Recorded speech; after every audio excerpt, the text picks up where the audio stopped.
또 자기를 의롭다고 믿고 다른 사람을 멸시하는 자들에게 이 비유로 말씀하시되 두 사람이 기도하러 성전에 올라가니 하나는 바리새인이요 하나는 세리라. 바리새인은 서서 따로 기도하여 이르되 하나님이여 나는 다른 사람들 곧 토색, 불의, 간음을 하는 자들과 같지 아니하고 이 세리와도 같지 아니함을 감사하나이다. 나는 일회에 2번씩 금식하고 또 소득의 11조를 드리나이다 하고 세리는 멀리 있어서 감히 눈을 들어 하늘을 쳐다보지도 못하고 다만 가슴을 치며 이르되 하나님이여 불쌍히 여기소서 나는 죄인이로소이다 하였느니라. 내가 너희에게 이르노니 이에 저 바리새인이 아니고 이 사람이 의롭다 하심을 받고 그의 집으로 내려갔느니라. 무릇 자기를 높이는 자는 낮아지고 자기를 낮추는 자는 높아지리라 하시니라. 아멘. 네, 오늘의 제목은 참된 기도응답. 지난주에는 제목이 항상 기도하고 낙심하지 마라 하는 말씀이었습니다. 항상 기도하고 낙심하지 마라. 왜냐하면 낙심할 일은요 어느 날 언제 어떻게 터져올지 아무도 몰라요. 그래서 낙심하지 말아요. 낙심하면 큰일 나는 거예요. 마음을 놔버렸단 말이에요. 마음이 툭 떨어졌다고 말이에요. 내 마음이 그냥 땅으로 곤두박질 쳤다고 말이에요. 왜 그럴까요? 내가 감당하지 못할 문제가 내게 오는 거예요. 그래서 내 심령이 상하는 거예요.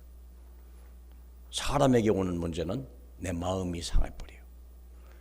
또 어떤 사람의 해결하는 게 어떤 문제가 올 때는요 내 가슴이 눌리는 거예요. 제일 무서운 건 어쩌면 사람에게서 오는 상처예요. 사람에게는요 낙심하는 정도가 아니에요. 내 가슴이 갈갈이 찢어지는 거예요. 사람에게 오는 시험이 제일 무섭습니다. 근데 그것 말고 어떤 경제적인 문제 이것도 크다 이거예요. 아니면 뭐 건강의 문제, 뭐 큰 위기를 당한 문제들이 한둘이 아니겠잖아요. 그럴 때 우리는요 내 능력의 한계가 와버리고 내가 감당하지 못할 문제가 올 때요 우리는 무너져 내리는 거예요. 그럼 내가 무너진 게 아니에요. 하나님의 나라가 무너져 내리는 거예요. 그게 있을 수 있는 얘기냐 그 말이에요. 전능하신 하나님이 내 안에 계셔서 내 마음을 붙들고 계시거든요. 하나님의 나라는 여기 있다 저기 있다 이루어지는 것이 아니라 바로 내 마음속에 있느니라. 그 말의 의미는 하나님이 전능하신 능력을 가지고 내 마음과 생각을 붙들고 계시다는 거예요. 사자굴에 들어가도 흔들리지 않을 만큼. 애굽 군대가 쳐들어오는데 앞에는 깊은 바다가 기다리고 있어도 흔들리지 않는 믿음. 그거거든요. 그래서 그것이 기도로 이길 수 있다는 거예요. 무엇의 기도입니까? 하나님의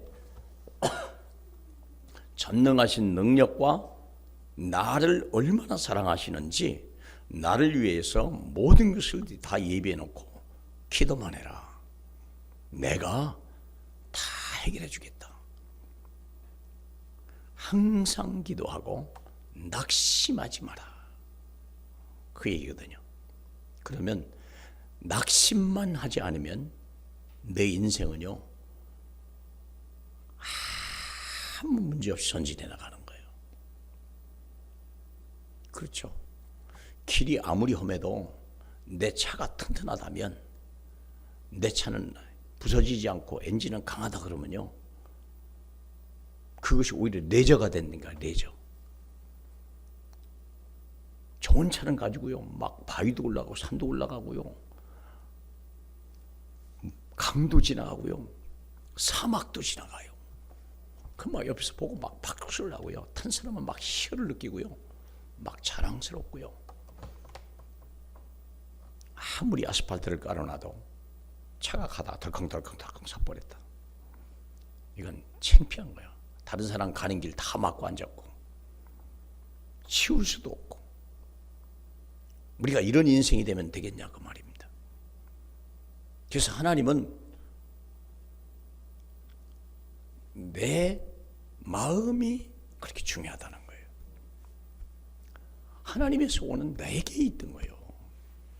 내 마음과 생각을 지키시는, 그게 모든 축복의 시작이요, 능력의 시작이요, 행복의 시작이라는 거예요. 근데 많은 사람들이 세상에서 영향을 받는 거예요. 사람 때문에 무너져 내리는 거예요. 그게 연약하다는 거예요. 그렇게 무능하다는 거예요. 그런데 거기에다가 무엇을 하나님이 일을 하시겠냐 그 말이에요. 그 사람을 축복할 수 있겠냐 그 말이에요. 그 사람에게 무엇을 맡기겠습니까? 그 사람에게 무엇을 소망하겠습니까? 한번 생각해 보세요. 여러분은 어떤 그렇게 연약하고 쓰러지고 뭐 이런 사람에게 정말 돈을 맡기겠습니까? 여러분의 자식을 맡기겠습니까? 여러분의 사업을 맡기겠습니까? 여러분 인생을 맡기겠습니까? 맡길 수가 없죠. 여자가 결혼하려고 하는데 남편이요 비실비실하고, 이러면 내 인생을 정말 그 남자에게 내가 맡길 수 있을까? 병들어서 무너져 내린 사람에게 내 인생을 맡길 수 있을까? 돈이 없어서 막 비실비실하는 사람에게 내 인생 전체를 맡길 수 있을까? 결혼하겠습니까? 어림도 없는 얘기요. 근데요, 돈이 없어도 괜찮아요. 사람이 기백이 있고요, 용기가 있고 자신과 있다면요, 뭔가 가능성이 있으면요, 여자들은요 걸어요. 그렇죠? 건다니까. 옛날에 거지 왕이 있었잖아요. 김춘삼이라는 사람, 거지 왕이 있었잖아요. 이 사람이 거지요. 직업이 거지요. 근데 부잣집에 가니까 어떤 여자가 나오는데요, 너무 이쁜 거예요. 그 여자가 이와 여대를 다니고 있어요. 이 거지가 깡통을 차고 계속 그 여자에게 두드린 거예요. 내게 씹어라. 내가 당신 하나 먹이 살리면. 근데 이게 거지 왕이요, 이 사람이. 거지 두목이요. 근데 가겠어요? 안 가죠. 근데 계속 두드리는 거예요. 근데 이게 보통 남자가 아닌 거예요. 말하는 거 보니까요, 직업은 거지인데요, 생각이 달라요. 꿈이 있고 비전이 있고 용기가 있고 담대하고. 결국은 시집갔잖아요. 부모도 가라, 네가 원하면 가라, 그렇게 됐다니까. 유명하잖아요. 거지왕 김춘삼이라는 사람 유명했습니다. 그 사람이 거지요? 아니요, 달라졌어요. 틀리다니까요. 무엇을 가졌냐 그게 중요하냐. 무엇이 있기 때문에 내가 강하다? 세상 것, 그것이 문제라는 거예요. 돈 때문에, 지식 때문에, 명예 때문에, 가문 때문에 내가 훌륭하다. 그럼 가문이 망하면 어떡할 거예요? 그래서 우리 주님은 그런 사람을 원하지 않는다는 거예요. 완전하고 영원하고 무한하신 하나님의 능력과 그 말씀에 서 있는 그 사람을 하나님이 쓰시겠다는 거예요. 꽃은 떨어지고 풀은 마르지만 하나님의 말씀은 세세 무궁토록 있느니라. 그 세세 무궁한 말씀 위에 서 있는 사람을 하나님이 쓰기를 원하는 거예요. 그게 다윗 같은 사람이요, 요셉 같은 사람이요. 지금은 아무것도 없고 연약한 자가 있지만, 80의 노인이지만 그에게는요 하나님의 언약의 말씀이 있고요, 하나님이 자기를 부르시는 전능하신 능력을 체험한 거예요. 떨기나무 가운데서 불이 붙었는데 나무가 타지 않는 그 하나님을 보고 모세는 생을 걸었고, 하나님은 그 모세를 기억했고, 그 만남은 완전한 하나님의 역사를 이루어가는 거죠.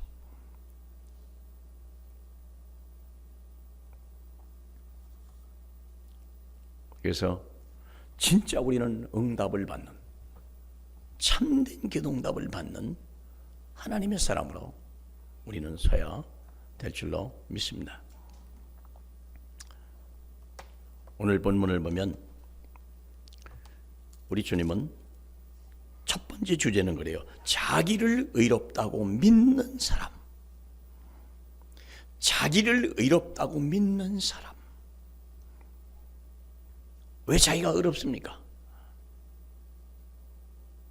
자기 행위나 자기 율법이나 자기의 노력과 이것이 완벽한 사람.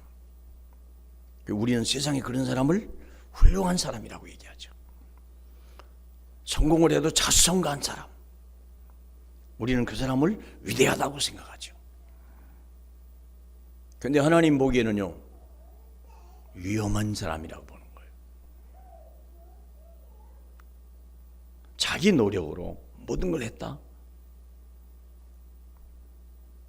자기가 무너지면 어떡할 거예요? 우리 어디서 있습니까? 세상의 권력 위에, 아니면 돈 위에, 자기의 건강 위에, 자기의 지식 위에, 그걸 얻으려고요 평생 노력하는데 그게 없으면 막 주눅 들고, 얼마나 많은 사람이 그렇습니까? 근데 주님은 그런 사람을 기뻐하지 않는다는 거예요. 제자를 찾아도요, 예루살렘에 가서 제자를 한 사람도 구한 적이 없어요. 그 내노라 훌륭하고 똑똑하고 자수성가한 사람, 위대한 가문에 태어난 사람, 학식이 대단한 사람들에게 주님은 제자를 찾지 않았다는 거예요. 왜요? 그런 사람들이 언젠간 무너진다는 사실을 주님은 너무나 잘 알기 때문에. 아무것도 없는, 무식하고 가문도 없고, 차라리 그 위에 하나님의 말씀을 듣고 말씀을 위에 서 있는 그 사람, 말씀이 모든 것이라고 알고 있는 사람, 무너지지 않는 사람, 그런 사람 중에 12제자를 선택하셨어요. 그 12제자를 통하여 한 시대를 뒤집어 버린 거예요. 그게 하나님의 능력이요. 너희 가문을 보라. 고린도전서 1장에도 나오지 않습니까? 너희 중에 문벌 좋은 자가 없고 학식 있는 자가 없고, 그러나 내가 약한 자를 통하여 강한 자를 이루겠다고, 내가 작은 자를 통하여 천을 이루겠다고, 하나님의 때가 되면 반드시 이루겠다고 주님은 약속하셨거든요. 정말 믿으십니까? 우리가 때로는 실패한다 자체가 축복이다. 자기를 의롭다고 믿는 그 사람들을 비유로 얘기하는 것입니다. 사람을 멸시하는 그 사람을 비유로 말씀하는 거예요. 두 사람이 기도하여 성전에 올라가니 하나는 바리새인이요 하나는 세리라. 자, 바리새인의 기도를 봅시다. 서서 따로 기도하여 이르되 하나님이여, 나는 다른 사람들 곧 토색, 불의, 간음을 하는 자들과 같지 아니하고 이 세리와도 같지 아니함을 감사하나이다. 나는 일에 2번 시금식하고 또 소득의 11조를 드리나이다. 얼마나 거룩하고, 얼마나 자신 있고, 얼마나 용기가 있고, 얼마나 경건하고, 얼마나 대단합니까? 도덕적으로나 윤리적으로나 흠이 없어요. 그러면 하나님은 이 사람을 의롭다고 할 것이고 잘했다 하고 이 사람에게 축복해야 될 거 아니겠습니까? 그런데 주님은요, 이상한 대답을 하시는 거예요. 왜 그랬을까요? 따로 서서 기도하여 그랬어요. 바리새인 가까이 가지라는 건 맞는 얘기죠. 어떻게 이런 인간들하고 같이 옆에 설 수 있겠습니까? 세리인데, 세리는 알잖아요. 세리는 자기 민족을 팔아먹고 로마에 붙어가지고 세금을 보탈하는 거예요. 그래서 자기가 일부를 먹고 로마 정부에다가 세금을 내는 거예요. 왜냐하면 예전 인정과세잖아요. 실제로 세리가 가서 그 사람들이 얼마나 돈을 벌고 얼마나 부자인지를 알고, 이게 당신은 얼마 내라. 지금은 컴퓨터로 돼 있지만 옛날에는 다 인정과세입니다. 세무쟁이가 와가지고 딱 장부 봅시다. 하루 딱 보고 당신은 100만 원 내세요. 당신은 150만 원 내세요. 당신은 200만 원 내세요. 세무쟁이가 결정했습니다. 옛날에 그 인정과세라는 겁니다. 사람이 와서 보고 이 정도 같으면 이 정도 내야 되겠습니다. 딱 하면 그대로 내야 돼요. 세금쟁이가 무서웠습니다. 이게 로마 정부도 로마 사람이 이스라엘을 모르니까, 유대인을 모르니까 유대인을 쓰는 거예요. 잘 아니까. 내막을 잘 알거든요. 그러니까 그 사람에게 40%를 주고 60%는 로마 정부에다 내도록. 그러니까 유대인들에게는 멸시를 받고 미움을 받는 거죠. 매국노 그러죠. 근데 로마시는 인정을 받고 돈을 버는 거예요, 대신. 그러니까 이분은 돈은 좋은데 죄의식을 가진 거예요. 그 땅 그 백성과 사는데 자기 민족의 피를 빨아서 로마에 정비했는데 뭐가 좋겠어요. 그래서 제일 무시하는 게 이 세리요.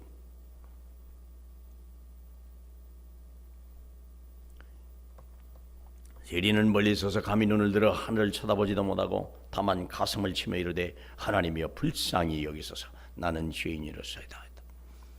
이 두 사람 중에 누가 하나님 앞에 기도응답을 받고 갔겠느냐 하는 얘기예요. 여러분 참 중요한 얘기죠. 그러면 바리새인의 기도의 중심이 뭐냐? 따로 서서 기도해요. 종교적 신분에 대해서 우월감을 가진 거예요. 나는 이 한 주에 2번씩이나 금식하고 나는 10의 1조를 올려 정확하게 내고 이런 사람이 예배 빼먹었겠습니까? 윤리적으로도 흠이 없어요. 종교적인 우월감. 나는 다른 사람들 곧 이 세리와 같지 아니하다. 사회적 신분에 대한 우월감. 토색 불이 가늠하지 않은 자들과 같지 아니하다. 도덕적 행위에 대한 우월감. 나쁜 건 아니에요. 이렇게 살아야 돼요. 삶이 이래야 돼요. 근데 뭐가 잘못됐죠? 중심이 잘못됐다는 거예요. 중심이 자기 중심이야. 기준은 뭐냐? 다른 사람이 기준이야. 그게 잘못됐다는 거예요. 삶이 잘못된 게 아닙니다. 이대로 살아야 됩니다. 이대로 살지 못하면 많은 어려움이 옵니다.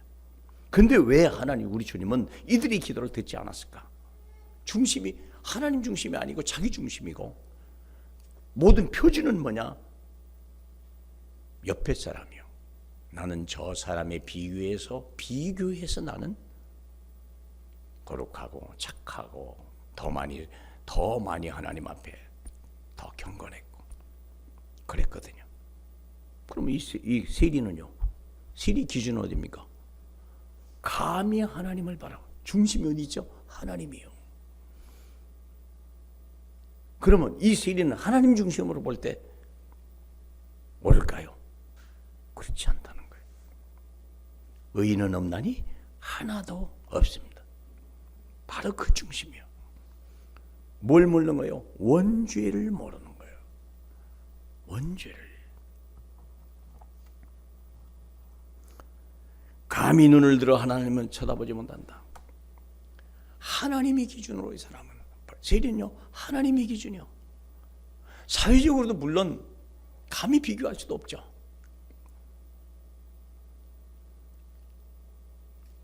자기 의의를 나타내는 자체가요. 내 스스로와 내가 노력하고 힘써서 내가 의인이다. 그럴까요? 나는 내가 흠이 없다. 그랬을까요? 바울도 말하기를 나는 바리새인 중에 바리새요 베냐민 사람 중에 나는 율법으로 흠이 없다. 분명히 얘기했습니다. 자기를 얘기할 때. 근데 율법으로는 흠이 없어도 하나님 앞에 흠이 없었을까요? 그렇진 않죠. 하나님 앞에는 똑같은 죄인이요. 여전히 죄인이요. 루터가 죄가 많아서 그러겠습니까? 그는 사제였습니다. 그는 어릴 때 자기 친구하고 같이 길을 가다가 벼락이 떨어졌는데 자기 친구는 죽고 자기는 살았어요. 이 충격을 먹어가지고 이분이 나중에 사제가 됐어요. 하나님이 자기를 살려주신 것에 대해서 고맙고 감사하고 하나님이 두렵고 그래서 사제가 된 거예요. 근데 사제가 됐는데 마음이 평안하지 않는 거예요. 남들은 자기를 의롭다고 그러고 거룩하다고 그러고 사제니까 이렇게 가운을 입었잖아요. 근데 마음에는 평안함이 없어요. 죄 안 짓겠어요? 아니 죄를 안 짓는다가 죄가 없습니까? 여러분 양복을 안 입고 걸어놓는다고 해서 먼지가 안 탑니까? 곰팡이가 안 씁니까? 안 입었는데 한 번도 국물을 흘린 적이 없고 한 번도 나가서 흙탕물을 흘린 적이 없는데 그 양복이 오래두면 깨끗할까요? 그렇지 않아요. 원래 죄인인 거예요. 원래 우리가 근본 문제야 우리는요. 루터가 거기에 그 베드로 성당에 뭐 잘은 모르지만 저 안 가봐서 몰라요. 100계단이 있답니다. 거기를 사람들이 회개하는 마음으로 무릎 꿇고 올라간대요. 무릎을 꿇고 올라가면서 회개합니다. 근데 무릎에 피가 나는데도 회개합니다. 정말 내를 용서. 마음이 사죄가 안 되는 거예요. 어느 날 깨달은 거예요. 아, 로마서 1장 16절. 오직 의인은 믿음으로 사는 거구나. 그렇죠? 복음에는 하나님의 의가 나타났어. 복음에는 하나님의 의가 나타났어. 모든 믿는 자에게 구원을 주신 하나님의 은혜로구나. 그걸 깨달은 거예요. 거기서부터 종교개혁이 시작된 거예요. 아, 어떤 인간의 경건과 율법과 고난과 그것이 헌신 때문에 내가 의로운 것이 아니라 정말 전적으로 하나님의 의로 예수 그리스도의 그 십자가의 피로 내가 그 죄로 씻음 받은 거구나. 그때 자기 마음에 씻음을 받았다는 걸 알았고 자기가 그때 의롭게 된다는 것을 그때 체험한 거예요. 이 사람이 그때 회심한 거예요. 루터가요. 그때 그래서 이것이 잘못됐다는 거예요. 속죄로 속죄전을 넣는다고 그래서 우리가 죄 사함을 받는 게 아니라는 거구나. 죽은 자의 영혼을 우리가 후대가 아무리 돈을 집어넣는다고 해서 거기서 빠져나오는 게 아니라는 거구나. 오직 우리 주 예수 어린 양의 피가 아니면 누구도 건져낼 수 없고 누구도 용서받고 어느 사람도 의인이 없다는 사실을 그는 깨달기 시작한 거예요. 바리새인은요 자기가 죄를 졌어요. 이 죄가요 씻을 수 없는 죄라는 걸 알아요. 이 죄가요 자기는 원래 모태 이전부터 자기가 이 죄의 속성을 가지고 태어난다는 걸 알아요. 자기도 죄를 짓고 싶지 않은데 자기는 어쩔 수 없이 죄인이 돼버린 거예요.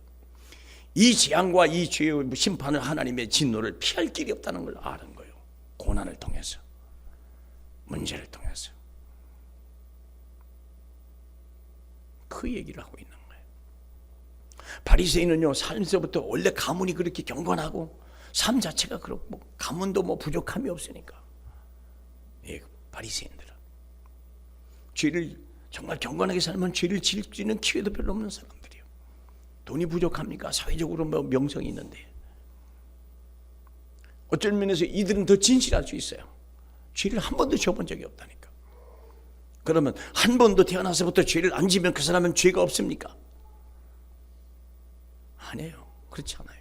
원래 우리는 죄 가운데 모태에서 죄 가운데 태어났다고 그랬어요. 그게 시편 51편 이야기야.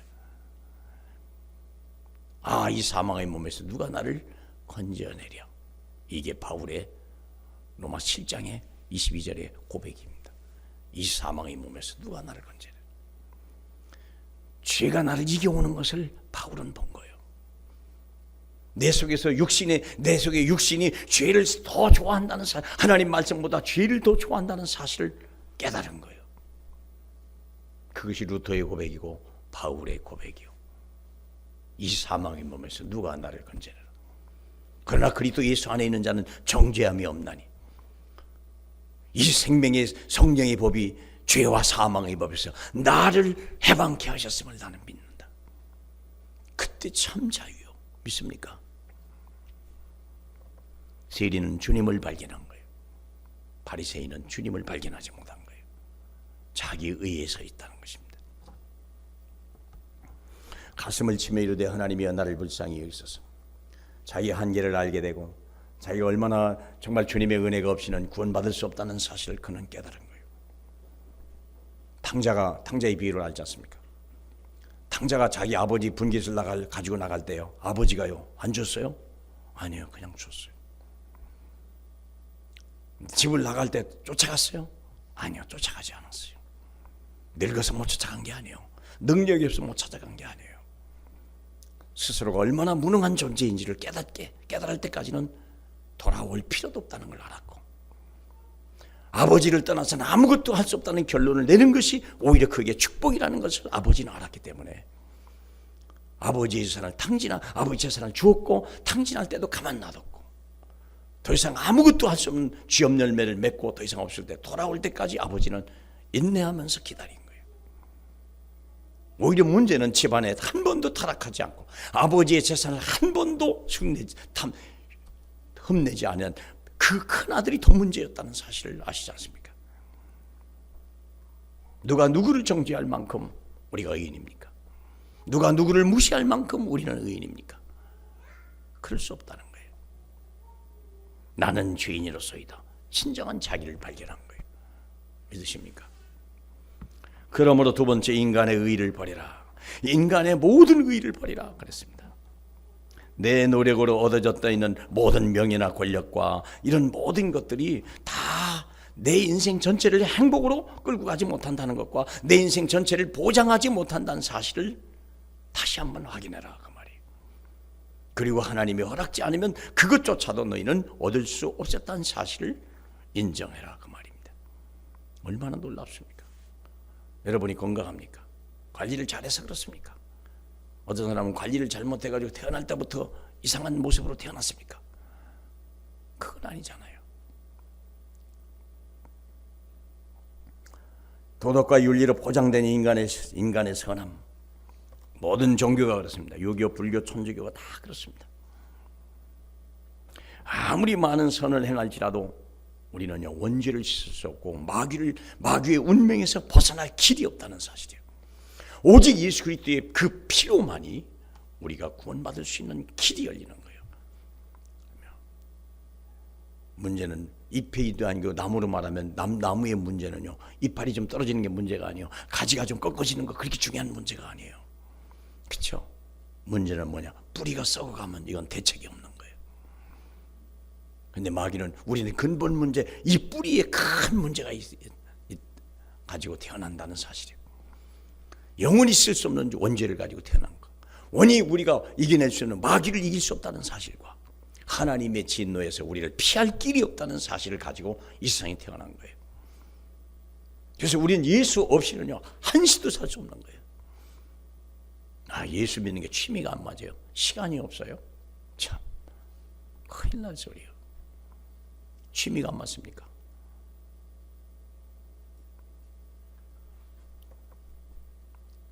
믿음이, 예수 믿는 게 취미입니까? 신앙생활을 하는 게 환경 따라 하는 겁니까? 그럴 수 없는 거예요. 우리가 아무리 선을 행할지라도 내 죄를 씻을 길이 없고 내를 이 근본 문제에서 해결할 길은 없는 거예요. 얘기하잖아요. 아무리 감옥에 살인 사형죄를 받은 사람이 감옥에 갈지라도 거기서 그 같은 감방에 있는 사람을 도와주고 사랑하고 아끼고 발을 닦아주고 밥을 먹여주고 다 할지라도, 그를 위해서 통곡하고 울어줄지라도 그 사람이 사형죄가 소멸되는 건 아닙니다. 그 사람에게 인정은 받을 수 있죠. 같은 죄인들에게. 그러나 법적으로 소멸되냐? 그 얘기는 아니에요. 그것은 누군가 자기 대신 죽어주지 않는 이상은 절대 사형죄에서 벗어날 길이 없다는 사실이에요. 우리는 사형에 해당하는 죄를 가지고 이 땅에 태어난 거예요. 믿으십니까? 사형수요. 우리는 사형수의 자녀요. 우리는 종의 자녀요. 마귀의 종이요. 종의 자식은 종이요. 종의 자식은 종이요. 그러면 레위기 보면요, 종이 다른 주인의 종의 다른 남자 종이 주인의 다른 여종을 결혼하면요, 결혼했잖아요. 그 아이를 낳을 거 아니야. 근데 이 종이 자유하잖아요. 그리 할 때 자기 아내는 못 빠져나와요. 자식도 못 빠져나와요. 왜? 자기 것이 아니었으니까. 주인 거였으니까. 자식과 아내를 놓고 나와야 돼요. 레위기에 나와 있어요. 벗어날 길이 없는 거예요. 혹시 나는 나와도 못 벗어나는 거예요. 근본 문제를 해결하지 않고는 누구도 운명에서, 하나님의 진노에서, 이 세상의 저주에서 빠져나올 길이 없는 거예요.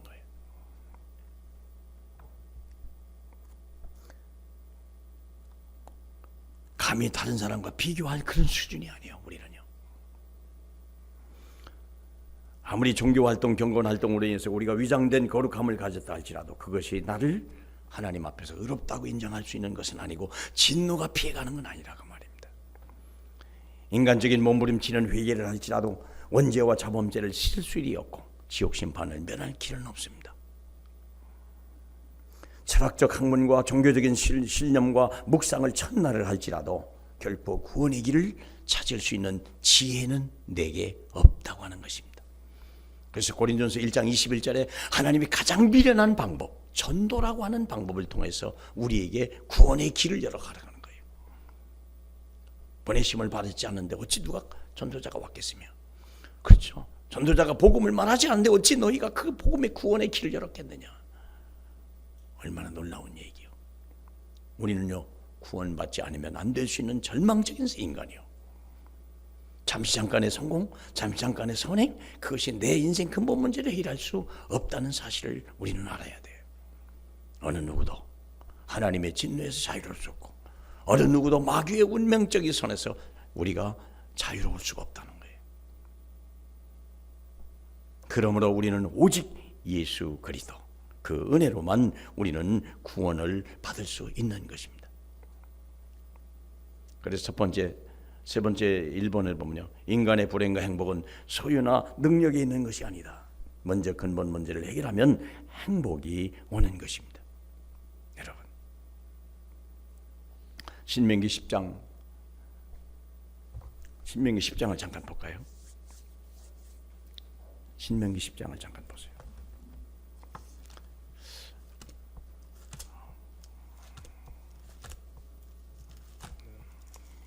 신명기 10장 12절에 보면, 신명기 10장 12절입니다. 이스라엘아, 네 하나님 여호와께서 내게 요구하는 것이 무엇이냐?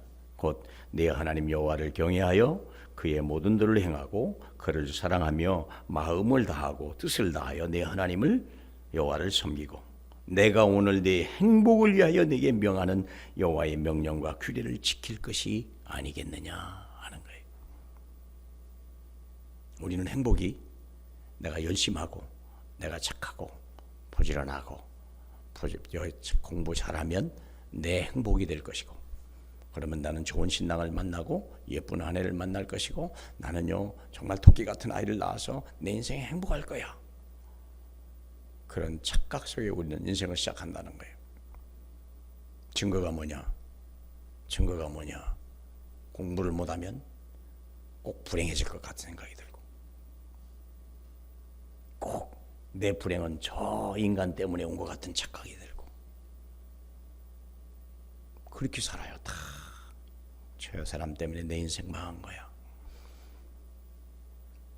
그렇게 생각하는 거예요. 자기 행위 기준이고 환경 기준이고 우연 기준이요. 그럴까요? 안 그래요. 주님은 이스라엘아, 내 하나님 여호와께서 네게 요구하는 게 뭐냐? 그게 뭐죠? 네 하나님 여호와를 경외하라, 그의 모든 도를 행하라, 그를 사랑하며 마음을 다하고 뜻을 다해 내 하나님을 섬기라. 이것이 행복의 기준이라는 거예요. 내가 오늘날 내 행복을 위하여 내게 명령하는 것이요, 이것을 지켜봐라. 이게 무슨 말입니까, 여러분? 내 인생의 행복과 풍요로움은요 전부 하늘에서 내려온다는 사실이요, 전부 하나님을 섬길 때 온다는 사실입니다. 이것이 없이는요 아무것도 할 수 없어요. 11장 26절을 보겠습니다. 11장 26절입니다. 내가 오늘 복과 저주를 너희 앞에 두나니. 우리는 선택이요, 노력이 아니요, 힘쓰는 게 아니에요, 선택에 달려있다는 사실이에요. 너희가 만일 내가 오늘 너희에게 명령하는 너희 하나님 여호와의 명령을 들으면 복이 될 것이요, 너희가 만일 내가 오늘 너희에게 행하는 도에서 돌이켜 떠나 너희의 하나님 여호와의 명령을 듣지 아니하고 본래 알지 못한 다른 신을 따르면 저주를 받으리라. 하나님을 떠나는 것이 불행이요, 하나님의 말씀으로 돌아오는 것이 행복이라는 것입니다. 정말 믿으십니까? 이게 결론이 나야 돼요. 이게 결론이 나요. 정말 우리가 하나님의 행복이 어디서 옵니까? 물론 여러분이 열심히 하면 공부도 잘하고 직장도 좋아지고 좋은 남편을 만날 수도 있고 돈도 벌 수 있어요. 근데 그것이 진짜 행복이냐 이거예요. 그것이 불행하다면 어떡하랍니까? 그것이 불행으로 가는 길이라면 어떡하랍니까? 그게요. 그런 일이 한둘입니까? 요나가 다시스로 가는 배를 탔는데요, 그게 자기는 문제를 피하는 길이라고 생각했어요. 근데 알고 보니까 그게 사망길이었어요. 피할 길이 없는 사망길이었어요. 착각이었어요. 그게 사망길이었다니까, 요나가. 그때 3일 동안 고기 뱃속에서 회개하고 다 살아나온 거 아닙니까? 선택의 기준이 자기 세상적인 기준이요, 행복의 기준이 거기 다 있어요. 하나님의 말씀은요, 한번 신명기가 나왔으니까 신명기 28장을 보세요. 저는요 참 늘 들었던 말인데요, 얼마나 은혜를 받았나 몰라요. 신명기 28장 봅시다. 1절부터 잠깐 보겠습니다. 내가 내 하나님 여호와의 말씀을 삼가 듣고 내가 오늘 내게 명하는 그의 모든 명령을 지켜 행하면 네 하나님 여호와께서 너를 세계 모든 민족 위에 뛰어나게 하실 것이라. 내가 내 하나님 여호와의 말씀을 청종하면 이 모든 복이 내게 임하며 내게 이르리니 성읍에서도 복을 받고 들에서도 복을 받을 것이며 내 품의 자녀와 내 토지의 소산과 내 짐승의 새끼와 소와 양의 새끼가 복을 받을 것이며 내 광주리와 떡반죽 그릇이 복을 받을 것이며 내가 들어와도 복을 받고 나가도 복을 받을 것이니라. 여호와께서 너를 대적하기 위하여 일어난 적군을 네 앞에서 패하게 하시리라. 그들이 한 길로 너를 치러 들어왔으나 내 앞에서 7길로 도망하리라. 이거 다 얘기할까요? 또 볼까요? 여호와께서 명령하사 네 창고와 네 손으로 하는 모든 일에 복을 내리고 네 하나님 여호와께서 네게 주시는 땅에서 네가 복을 주실 것이라. 여러분, 성공해 보셨습니까? 여러분이 열심히 해서 성공했습니까? 여러분이 정직해서 성공했습니까? 그러면 왜 지금은 계속 성공하지 못합니까? 왜 지금은 계속 돈을 벌지 못합니까? 여러분이 타락해서 그렇습니까? 아니에요. 그렇지 않다는 거예요. 인생의 길이 사람에게 있지 않습니다. 인생의 길이 사람에게 있지 않아요. 잠언 20장 24절에 보니까 인생의 길은 여호와 하나님께 있다고 그랬어요.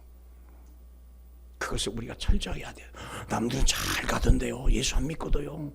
그게 사망 길이라면 어떡하랍니까? 그것이 멸망의 지름길이라면 어떡하겠습니까? 지금은 막 잘 사는 것 같고 부자하고 오히려 그것이 하나님을 모른다면 어떻게 될까요? 부자가 천국에 들어가는 것이 그렇게 어렵다는 이유가 뭘까요? 난 지옥 가도 좋으니까 지금은 내게 달라. 그게 파우스트 아닙니까? 그게 괴테의 사상 아닙니까?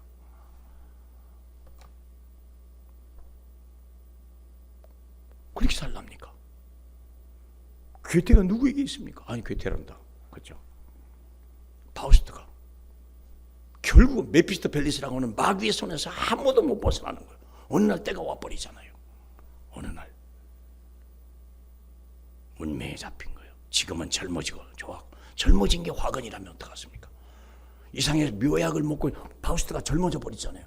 그때부터 모든 사건은 시작하는 거예요. 모든 불행은 그때부터 시작되는 거예요. 자기로 인해서 수많은 그 한 가문이 여자가 자살하게 되고 그 가정 가문이 다 무너져 버리고. 파우스트 얘기 아닙니까? 내가 우리 생각할 때 옳은 길이라고요? 그렇지 않아요. 인생의 길이 사람에게 있지 않고 사람의 걸음이 걷는 자에게 있지 아니하다. 예레미야 10장 23절 얘기입니다. 내게 길이 있지 않다는 거예요. 인생의 길이 내게 있지 않다는 거예요. 우리는 처음부터 착각해요. 마치 우리 자식에도 그렇게 가르쳐요. 열심히 해라, 부지런해라.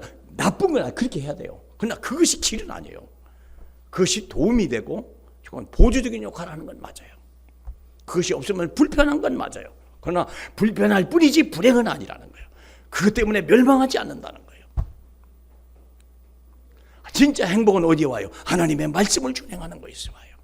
오늘 신명기 28장이 그걸 얘기하고 있어요. 네가 내 하나님 여호와의 말씀을 삼가 듣고 내가 오늘 내게 명하는 명령을 지켜 행하면 너는 모든 민족 위에 뛰어나게 할 것이다. 하나님의 절대적인 축복이요, 하나님의 절대적인 주권이요. 하나님의 말씀을 떠나면 우리는 모든 걸 잃어버리는 거예요. 힘쓰고 노력해도 소용없는 거예요. 15절 보세요. 15절 신명기 28장 15절. 네가 만일 네 하나님 여호와의 말씀을 순종하지 아니하여 내가 오늘 네게 명령하는 모든 명령과 규례를 지켜 행하지 아니하면 이 모든 저주가 네게 임하며 네게 이를 것이니라. 네가 성읍에서도 저주를 받으며 들에 가서도 저주를 받을 것이요 또 내 광주리와 떡반죽 그릇이 저주를 받을 것이요 내 몸의 소산과 내 토지의 소산과 내 소와 양의 새끼가 저주를 받을 것이며 내가 들어가도 저주를 받고 나가도 저주를 받을 것이다. 내가 악을 행하여 그를 잊음으로 내 손으로 하는 모든 일에 여호와께서 저주와 혼란과 책망을 내리사 망하여 섞이 파멸하게 하시리라. 물론 북한에도 잘 사는 사람들이 있어요. 평양의 100만 명은 잘 먹고 잘 삽니다. 그러나 그것이 보장받은 행복일까요? 하나님의 말씀을 잃어버리면요 저주를 면할 길이 없는 거예요. 오늘날 중동이 그렇고 오늘날 아세안이 그래요. 하나님이 없는 백성, 그건 진짜 행복이 아니에요. 모든 하나님의 행복은요 하늘에서만 내려오는 거예요. 믿으십니까? 그래서 인간의 의를 나타내지 마라. 자기를 의롭다고 하는 그것이 얼마나 무서운 것인지. 선해야 돼요. 착해야 돼요. 그러나 그것이 내 인생을 바꾸는 건 아닙니다. 내 삶을 좀 더 편리하게 하는 건 맞아요. 내가 사람에게 하는데요, 사람을 악하게 하면요 사람도 나를 저주해요. 그러니까 불편하죠. 그러나 하나님이 만약에 그를 축복하면 어떡할까요? 요셉에게는 적이 없었습니까? 요셉도 적이 있었어요. 자기 형 11명이요. 자기 형 10명이요. 요셉을 죽일 만큼 미워했다니까. 근데 그 형들이 무릎 꿇을 만큼 축복을 받으면 되는 거 아니겠습니까? 야곱의 삼촌 라반이 10번을 야곱을 속였어요. 그러나 하나님은 그를요 속이고 뺏긴 보다도 더 쏟아줘 버린 거예요. 할 말 있습니까? 윤리 도덕 지켜야 돼요. 열심히 해야 돼요. 그건 기본이요, 기본. 그러나 근본은 아닙니다. 그건 기본이요. 그건 근본하고 달라요. 근본은 뭐냐? 일단 축복받는 사람이 돼야 돼요. 아무리 나쁜 나무라도 물가에 심겨야 돼요. 아무리 좋은 나무라도 사막이 심기면 소용없는 거예요. 근본이 중요하다는 거예요. 지금 근본 얘기하는 거예요. 인간의 의, 이게 무섭다는 거예요. 착하게 살아야죠. 시리도 착하게 살아야죠. 바르게 살아야죠. 열심히 살아야죠. 그러나 그것은 약간의 차이는 날 뿐이죠. 그러나 우리가 어떤 열매를 맺냐 다르다는 거예요. 태어날 때부터 DNA가 달라요. 저희 집에 화분 하나를 안에다 들여놓는 게 있어요. 그게 뭐냐면 엔젤스 트럼펫인가 뭐 그래요. 천사의 나팔이라는 나무가 있어요. 저는 몰랐어요. 왜? 기다란 나무, 노란 거 아마 요즘에 많이 피더라고. 어떤 사람이 지난 작년, 이게 금년 봄에 어떤 사람이 버렸더라고. 내가 그래서 뭐로 버리냐 갖다 땅에다 심지게 빈 땅에다 심어놨어요. 누가 버렸어요. 근데 살아있더라고. 그래서 내가 살아있는 나무를 버리면 안 되지. 그리고 땅에다 심었어요. 근데 그게 꽃이 폈는데 그게 꽃이 나팔 이렇게 폈는데요. 엄청 커요. 야, 이 정도 크죠. 꽃이요. 노랗게. 얼른 보면 호박꽃인데 달라요. 근데 꽃이 중요한 게 아니에요. 향이요. 사람을 미치게 만들어요. 그렇게 향이 아름다워요. 그 향을 보고 걸음을 줬다니까. 겨울이 오면 올까 봐요. 그 근사한 화분에다 갖다 옮겨놨다니까. 안방에다 갖다 놨다니까. 근데요 진딧물이 말도 못하게 껴. 그런데 그 꽃을 아끼는 이유가 뭐예요? 이 꽃이 근본적으로 이 나무는 꽃을 피고 향기가 나는 그 나무라는 거예요. 나무 자체가 그렇다는 거예요. 진딧물을 잡아주고 추위를 방지해서 내년에 그 꽃을 다시 보고 싶은 마음이 드는 거예요. 왜 그럴까요? 근본 DNA가 있다는 거예요. 여러분의 DNA가 뭡니까? 멸망의 DNA요. 죄의 DNA요. 운명의 DNA를 가지고 태어난 거예요. 이 DNA를 바꿀 수 있는 방법 오직 예수 그리스도의 DNA로 바꾸라. 겨자씨 DNA를 바꿔라, 누룩 DNA를 바꿔라. 그러면 약간의 흠이 있어도 괜찮다. 그러면 진딧물이 낀다니까. 또 입도 약해요. 그가 엔제스 뭐 트럼펫인가요? 조금만 건드려 입이 떨어져 버려. 조심.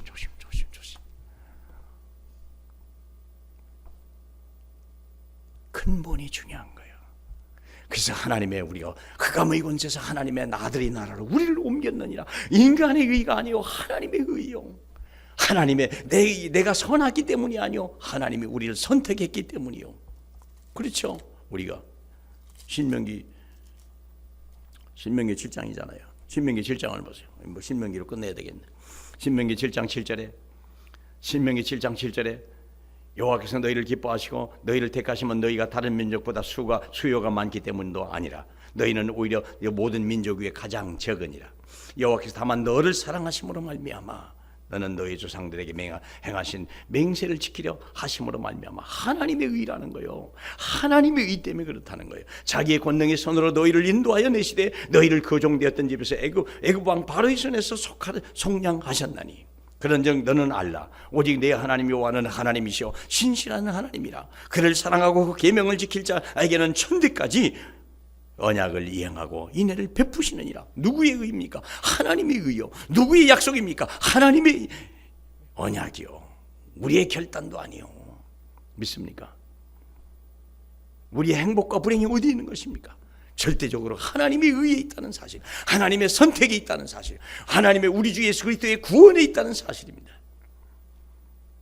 그러므로 이 사람이 의롭다 하심을 받고 그 집으로 내려가냐. 지금 아까 우리 본문으로 다시 넘어가면요, 참 이상하죠. 18장 우리가 얼른 읽을 때요 섭섭한 게 있어요. 뭐가 섭섭합니까? 14절입니다.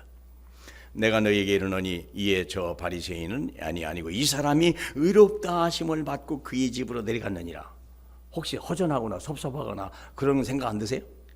뭐 그때부터 돈이 막 생겼고 막 자식이 잘 됐고 막 혹시 이런 말씀이 없고 그냥 네가 의냐, 네가 깨끗해, 네가 봐라 이러고 내려갔대요. 혹시 허전하지 않습니까? 오늘 예배에 와서 여러분의 마음이 치유받고 내가 정말 하나님의 자녀로구나. 근데 내 돈은 안 생기고 내 사업은 안 되고 내 자식은 안 되고 와보니까 뭐 자식이 공부했는데 성적이 하나 올라간 것도 없고 섭섭하십니까? 왜 이렇게 끝을 맺었을까요? 왜 여기서 끝을 맺었을까요? 네가 의롭다 하고 그 집은 의롭다함을 받고 그 집으로 내려갔느니라. 거기서 끝이 났을까요? 아니에요. 응답은 그때부터요. 아까 말한 대로 네가 들어가도 복을 받고 나가도 복을 받고 성읍에서도 복을 받고 들에서도 복을 받고 떡반주 그릇을 먹고 그 집을 내려갔느니라. 의롭다함을 받은 그 자체가 이미 하나님의 축복을 받을 근원이 시작된 거고 생수가 문이 터지기 시작한 거고 그 집에 하는 일이 형통한 역사로 들어가는 거예요. 내 의사와 내 노력과 내 열심에 관계없이 하나님은 쏟아 부어주는 거예요. 믿습니까? 안 되는 것 같아도 그게 잘 되는 일이요. 불행한 것 같은데 그게 축복으로 오는 것이요. 실패한 것 같은데 그것이 축복의 문으로 바꿔지고. 믿으십니까? 그러면 그런데 예배 안 드리고 말씀도 없고 기도도 없이 열심히 살았다고 그럽시다. 그런데 막 돈도 열심히 잘 벌었어요. 돈도 잘 벌었다니까. 사업도 성공했어요. 아니 로또도 막 됐어요. 진짜 행복할까요? 끝까지 행복할까요? 마귀는 가만히 있을까요? 여러분 안 그래요. 그때가 불행이 시작이요. 모든 걸 다 가지고도 오히려 있기 때문에 불행하다면 어떡하랍니까? 청와대 비서관들 요즘 막 난리 났어요. 장관이 부럽지 않은 사람들입니다. 그 사람들은요. 장관이 그 앞에서 벌벌 떠납니다. 청와대 비서관인데 거기서 다 장차관 다 내려가는데 나중에 장관 그 사람들 대단한 사람들입니다. 근데 오늘날 검찰에 불려가고 다 거기서 그냥 끝내면 다행입니다만 혹시 더 큰일 당하면 어떡할까요? 저는 한번 얘기했죠. 청와대 대변인 윤 뭐라고 하는 사람이 있었어요. 그렇죠? 윤창 뭐라고 하는 사람이 있어. 대단한 사람이더라고요. 진짜 똑똑해요.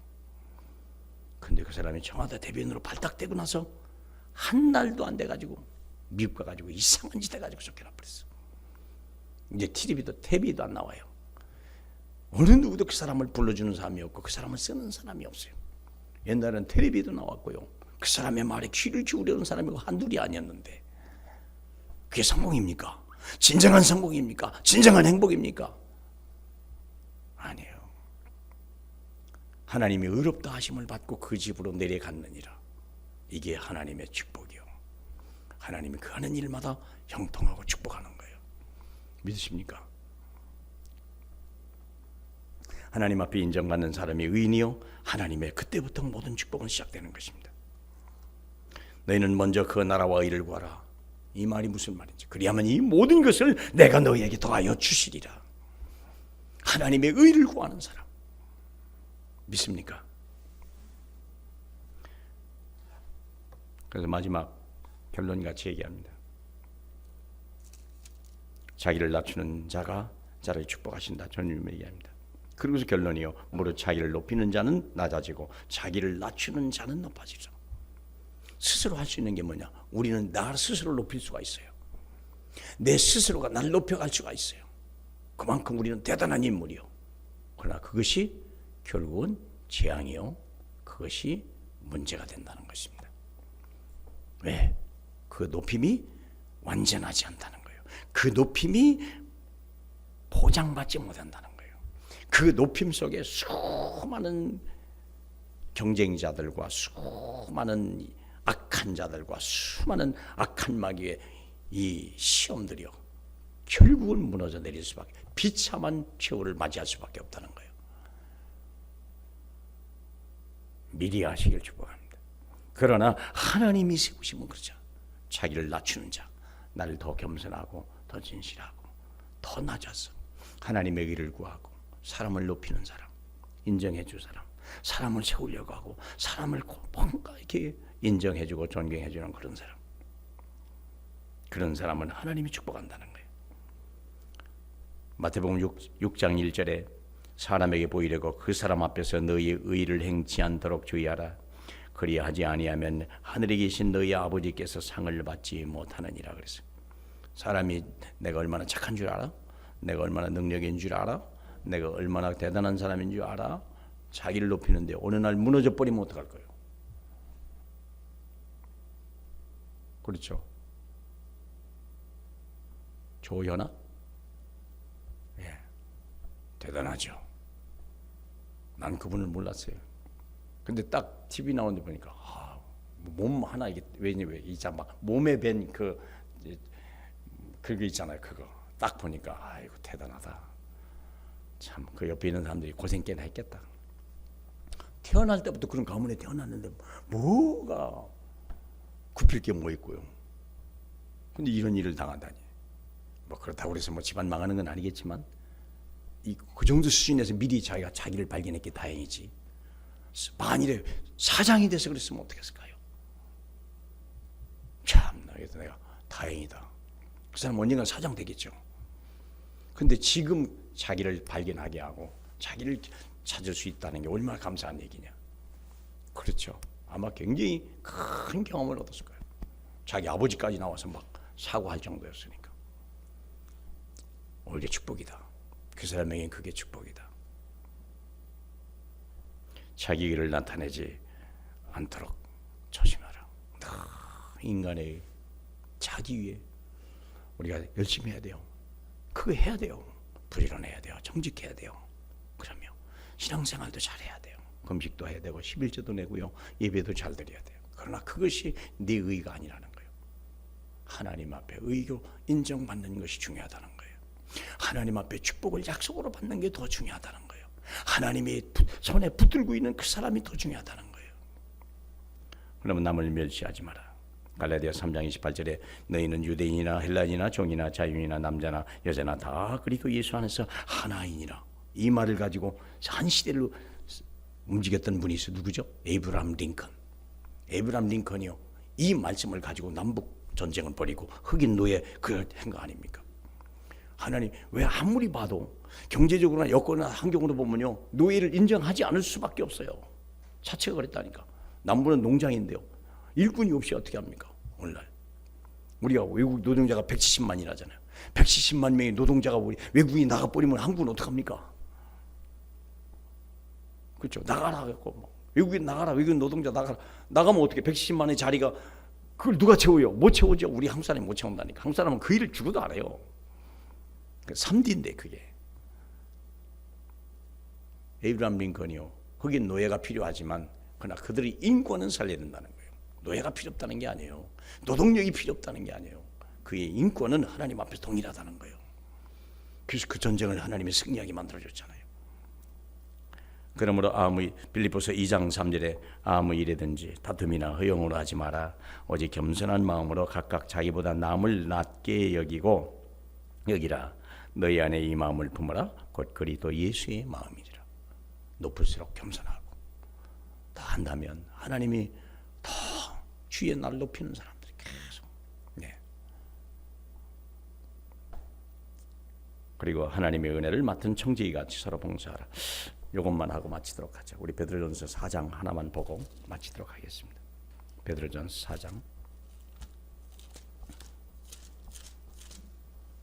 4장에 이렇게 했으면 좋겠어요. 저도 그러고